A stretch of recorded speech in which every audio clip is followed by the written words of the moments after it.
बिस्मिल्लाहिर्रहमानिर्रहीम। आइए उर्दू सीखिए में हमने सबसे पहले क्या पढ़ा जी, हरूफ तहजी। फिर पढ़ा आदि इश्काल वाली हरूफ तहजी। फिर हमने इन दोनों को साथ साथ पढ़ा। ठीक है, पहले हरूफ तहजी पढ़ी, फिर आदि इश्काल वाली हरूफ तहजी पढ़ी। अब उनको हमने साथ मिला के लिखा ताकि आप लोगों को समझ आ जाए। और जो आदि शक्ल में तब्दील नहीं होते वो भी मैंने साथ लिखे, जैसे अलिफ अलिफ मदा आदि शक्ल में तब्दील नहीं होते। बे पे ते टे से जीम चे हे खे ये आदि शक्ल में तब्दील होते हैं, आदि शक्ल में लिखे हैं।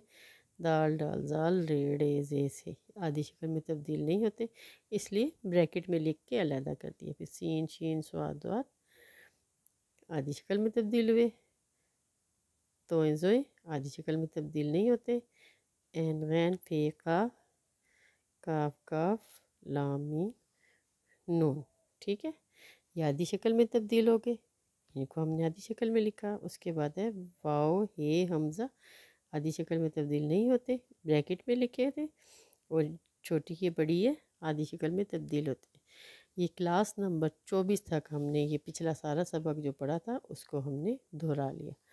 अब हमने हरूफ तहजी और आदि शक्ल वाली हरूफ तहजी जो सीख ली है, आइए उर्दू सीखिए की क्लास नंबर 25 में हमने उर्दू पढ़ना है जो आसान तरीके से और लिखना है। उसके लिए हरूफ तहजी के बाद हमने सबसे पहले क्या सीखना है, दो चश्मी है।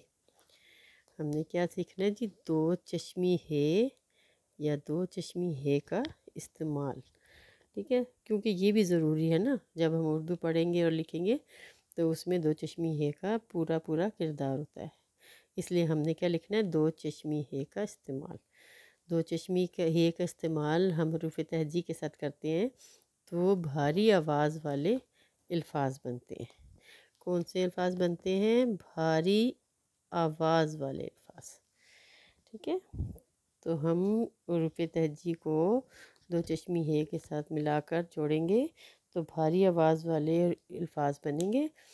तो उसके लिए सबसे पहले हमने हरूफ तहजी में वो हरूफ तहजी अलग करनी है जो दो चश्मी है के साथ जुड़ जाती है, क्योंकि पूरी हरूफ तहजी दो चश्मी है के साथ नहीं जुड़ती। तो उसमें क्या है जी, बे पे ते टे जीम चे दाल डाल रे, ये ब्रैकेट में क्यों है ये भी बताऊंगी।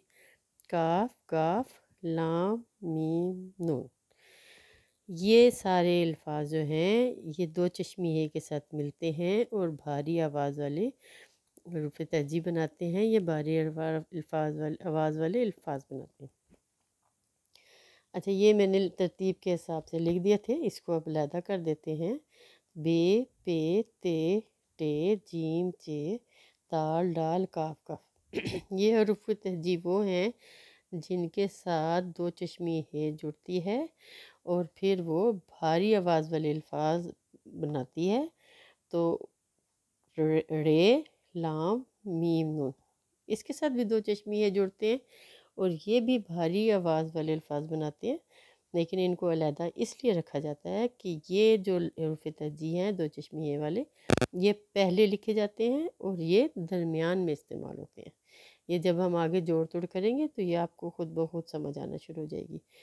तो आज हमने बे पे ते टे जीम चे दाल डाल काफ गाफ रे लाम मीम नून, ये हरूफ तहजी अलग कर ली है जो दो चश्मी है के साथ जुड़ती है और भारी आवाज़ वाले अल्फाज बनाती है। तो हम इनको अच्छी तरह से याद करेंगे और कल से हम इंशाल्लाह इनको दो चश्मी है के साथ जोड़ेंगे और लिखेंगे और पढ़ेंगे। तो आज का हमारा सबक क्या है, दो चश्मी है का इस्तेमाल भारी आवाज़ वाले अल्फाज बनाने के लिए। यानी दो चश्मी है जिसके साथ जुड़े तो उसकी आवाज़ भारी हो जाती है, बोलने में फ़र्क हो जाता है। तो इसी तरह हम इनको पढ़ेंगे लिखेंगे और फिर इंशाल्लाह आगे बढ़ते चल जाएंगे। उम्मीद है आप लोगों को समझ आ गई होगी। इसको अच्छी तरह याद करें, दोहराएं। अल्लाह हाफ़िज़।